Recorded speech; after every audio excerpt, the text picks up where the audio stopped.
Okay, so I finished spot cleaning. I actually filled the clean tank twice. So the first time you saw me clean and the second time.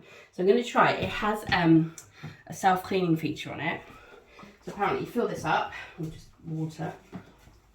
Now, what I discovered is this goes on really tight, but the water still leaks out if you shake it too much.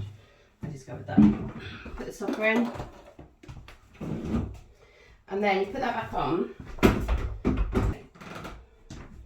So we're gonna clean this out. I've got my instructions just to double check I know what I'm doing. So the first thing we need to do is to empty the wastewater. So that's how much it's collected in 2 full clean things. Now I did some spots in my lounge, my hallway, which isn't very big, trust me, it's like tiny, like the width of stairs, that squared, and my landing, half my landing, which had a few stains on it. So I'm gonna empty this into my loo.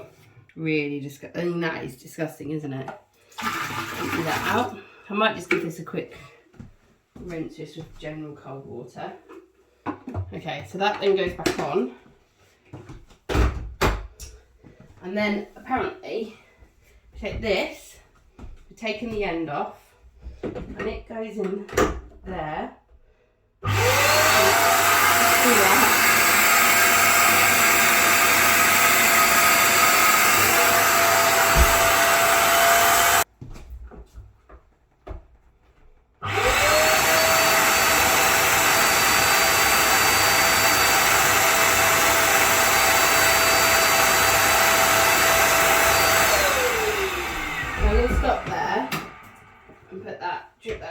It's a good idea, but it's clearly not very well designed because the water kind of dribbles out.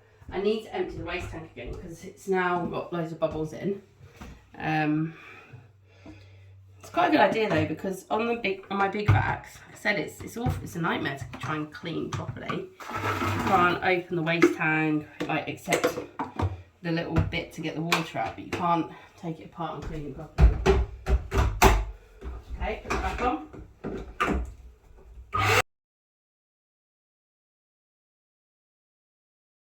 That little shake there. So I'm going to empty the waste tank. I'm just going to put that in the bath because I don't want water. It's already got water on the floor. That's why you do it in the bathroom. Empty that in there. Now I'm probably going to give this a few good rinses out and clean it all up. And I'll show you the results from my carpets in a minute.